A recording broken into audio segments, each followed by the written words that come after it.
ব্রাহ্মণবাড়িয়ায় প্রতি KG tomato বিক্রি হচ্ছে ১০০ থেকে ১১০ টাকা দরে। অতিরিক্ত দামের জন্য প্রতিকূল আবহাওয়ায় ফলন কম হওয়া ও মধ্যস্বত্বভোগীদের দৌরাত্ম্যকে দায়ী করা হচ্ছে। এ বিষয়ে বিস্তারিত জানাতে যোগ দিচ্ছেন পূর্বাঞ্চলীয় ব্যুরো প্রধান পীযূষ কান্তি আচার্য। পীযূষ, আপনি রয়েছেন মেড্ডা বাজারে, সেখানে আসলে টমেটোর দাম কেমন দেখছেন? ১০০ থেকে ১১০ টাকা দরে বিক্রি হচ্ছে বলছিলাম।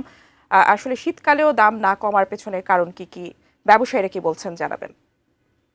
মধ্যে টমেটোর দাম কিন্তু এখানে অনেক বেশি। আমরা দেখেছি যে ব্রাহ্মণবাড়িয়া শহরের বিভিন্ন বাজারে আমরা দেখতে পেয়েছি টমেটো এখানে ১০০ থেকে ১১০ টাকা কেজি দরে বিক্রি হয়েছে।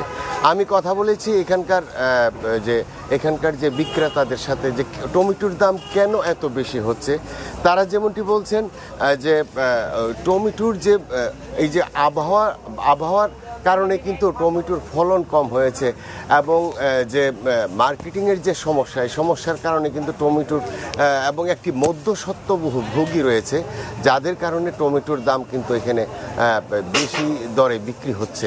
এবং এখানে আমি একটু আপনাকে দেখাতে যাই, এখানে কিন্তু এই যে শীতের যে সবজি রয়েছে, শীতের সবজি কিন্তু এখানে অনেক ভালোভাবে বাজারে উঠেছে। এই শীতের সবজিগুলোতে কিন্তু অন্যান্য যে সবজিগুলো রয়েছে সবগুলোতে কিন্তু অনেকটি দাম কমেছে। বিশেষ করে আলুর দাম কিন্তু গত বছর অনেক দাম বেশি ছিল, এবার আলু কিন্তু পাওয়া যাচ্ছে মাত্র ২০ টাকা কেজি দরে।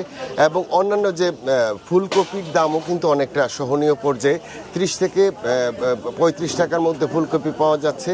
এবং এখানে যে পেঁপের দামও কিন্তু অনেকটা কম। ক্ষীরা আসছে, নতুন ক্ষীরাও কিন্তু অনেকটা কম দামি বিক্রি হচ্ছে এবং অন্যান্য সবজির দামও মোটামুটি অনেকটাই কম বলে মনে করা হচ্ছে। কিন্তু এখানে গ্রাহক এবং বিক্রেতাদের সাথে আমরা কথা বলেছি যে আসলে সবচেয়ে বড় সমস্যা কিন্তু টমেটোর দাম কিন্তু এখনও যে আকাশচুম্বী। তো এই ছিল আমার কাছে ব্রাহ্মণবাড়িয়া থেকে সবজি বাজারের সর্বশেষ খবর।